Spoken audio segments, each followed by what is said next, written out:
Breakout stock છે જે તમે જણાવો. બિલકુલ અજય, ગુડ આફ્ટરનૂન. તમે જુઓ જે રીતે આજે માર્કેટમાં મોમેન્ટમ અને એમાં ખાસ કરીને મિડ કેપ સ્મોલ કેપમાં જે બાઇંગ જોવા મળી રહ્યું છે ને એમાં તમે જુઓ સ્ટોક્સમાં એક્શન જબરદસ્ત જોવા મળી છે. 4 શેર છે કે જેમાં સરસ તમે જુઓ બ્રેકઆઉટ આપણે ફાઇન્ડ કર્યું છે. પહેલું સ્ટોક્સ વાત કરવા માંગીશ તો એ છે એન્જિનિયર્સ ઇન્ડિયા. એન્જિનિયર્સ ઇન્ડિયા તમે જોશો તો આજે આપણને મજબૂત ક્લોઝિંગ જોવા મળી છે. જો તમે ચાર્ટ સેટઅપ જો નજર કરશો ને તો એન્જિનિયર્સ ઇન્ડિયામાં આપણને જે રીતે આજના દિવસે જે મોમેન્ટમ જોવા મળી રહ્યું છે એ તમે એક વખત સ્ક્રીન ઉપર આપણે લઈને આવીશું. એન્જિનિયર્સ ઇન્ડિયાનો ચાર્ટ આપણે તો એમાં તમે નજર કરો તો આજના દિવસનું કેન્ડલમાં એક કોન્ફિડન્સ સરસ આવ્યું છે.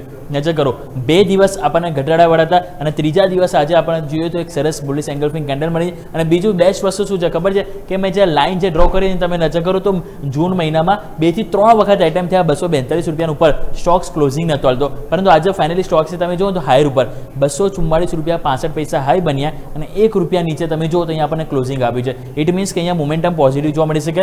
બીજી વસ્તુ તમે નજર કરો તો અહીંયા વોલ્યુમ તમે જોશો તો લાસ્ટ 25 મેના રોજ જે વોલ્યુમ આવ્યું એ બાદ 17 મે તમે જુઓ તો આપણને અહીંયા 6.86 મિલિયન વોલ્યુમ જોવા મળ્યું છે. એટલે અહીંયા પણ તમે જો મોમેન્ટમ જે છે એ સ્વાભાવિક છે કે એક સરસ જોવા મળ્યું છે, તો ચાન્સીસ અહીંયા એક એક્શન પોઝિટિવ સાઇડ જોવા મળી શકે છે.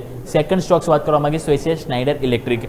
સ્નાઇડર ઇલેક્ટ્રિકમાં પણ તમે જો જે રીતે આપણને મોમેન્ટમ જોવા મળ્યું છે, ખાસ કરીને તમે જુઓ તો આપણને અહીંયા પહેલાં તો એક વચ્ચે 4 દિવસ સ્ટોકમાં લોઅર સર્કિટ વાગી, પછી ન્યૂનતમ સરથી સ્ટોકે સરસ સપોર્ટ લીધી કે જ્યાં 50 આવ્યું અને પછી તમે જુઓ પરમ દિવસે સરસ તેજી આવી 10% બાયર સર્કિટમાં લોક થયો.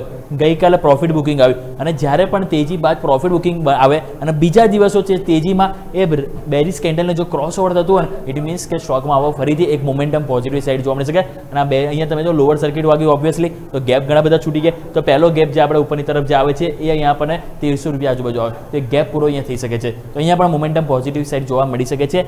નેક્સ્ટ વાત કરવા માંગીશ તો એ છે રિકો ઓટો. રિકો ઓટોમાં પણ તમે જુઓ તો આજના દિવસે બહુ સરસ મોમેન્ટમ જોવા મળ્યું છે. તમે જેમ ચાર્ટ સેટઅપ જો તમે નજર કરી રહ્યા છો તો અહીંયા તમે નજર કરો મેક્સી ટાઈમ તમે જોશો તો ક્યાંક ને ક્યાંક પેટર્ન આપણને એક reverse cup and handle pattern પણ આપણને બનતી જોવા મળી રહી છે. 2026 આપણે લઈએ એક્ઝેક્ટલી 2026 ની શરૂઆતમાં તમે જો 140 રૂપિયા આજુબાજુથી સ્ટોક્સ નીચે આવ્યો. ફરી તમે જુઓ તો આપણને ફેબ્રુઆરી મહિનામાં 2040 થી ત્યાંથી નીચે આવ્યો અને હવે ફાઇનલી તમે જુઓ તો આ કમ્પ્લીટ થયું અને આજે 140 રૂપિયા ઉપર તમે ગયા પણ છો ને 140 રૂપિયા ઉપર તમે ક્લોઝિંગ પણ આવ્યું છે, જે બતાવે છે કે મોમેન્ટમ હવે એક સ્ટ્રોંગ જોવા મળી શકે અને વોલ્યુમ તમે જુઓ આજના દિવસે પણ સરસ ક્રિએટ થયું છે. તો સ્વાભાવિક છે કે 3 સ્ટોક છે કે જેમાં સરસ મોમેન્ટમ આપણને જોવા મળી શકે છે.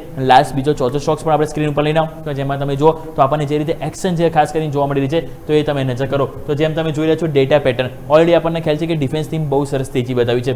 અહીંયા તમે જુઓ છેલ્લા 4 દિવસથી તમે 10 ડેમાંની ઉપર તમે કહેવાય ને કે ટચ પણ નથી કરતા, તરત તમે બાઇંગ આવે છે. અને સારી વસ્તુ એ છે કે છેલ્લા 5-6 દિવસ સ્ટોક કન્સોલિડેશન થયો અને આજે ફર્ધર નવા હાઈ ઉપર સ્ટોક્સ બંધ થયો છે અને ડે હાઈ ઉપર ક્લોઝ થયો છે. ઇટ મીન્સ કે મોમેન્ટમ સરસ જોવા મળી શકે. એટલા માટે આ પણ સ્ટોક છે કે જેને આપણે સ્વાભાવિક છે કે એક પોઝિટિવ સાઇડ જરૂરથી જોવો જોઈએ. તો 4 stocks Data Pattern, Schneider Electrics, Rico Auto અને જેમાં આપણે વાત કરી એમ તમે જુઓ ટોટલ 4 સ્ટોક છે કે જેમાં આપણને એક સારી પોઝિટિવ એક્શન જોવા મળી શકે છે એન્જિનિયર્સ ઇન્ડિયા સહિત. તો 4 સ્ટોક છે જેમાં આપણે ધ્યાન જરૂરથી રાખીશું. અજય ઓકે, તો બ્રેકઆઉટ સ્ટોક ધીમે ધીમે સંખ્યા વધતી જાય છે બ્રેકઆઉટ સ્ટોકની, પણ યોમિક માહિતી બદલ ખૂબ ખૂબ આભાર. તો 4 બ્રેકઆઉટ સ્ટોક અહીંયાથી ખાસ કરીને કાલે ફોકસમાં રહેશે. એક્સપાયરીનો દિવસ છે, એક્શન ભર્યો દિવસ છે, સ્ટોક સ્પેસિફિક એક્શન સારી જોવા મળી શકે છે. તો બધા પર ફોકસ રહેશે. ક્વિકલી સમય થઈ ગયો છે બ્રેકનો. બ્રેક બાદ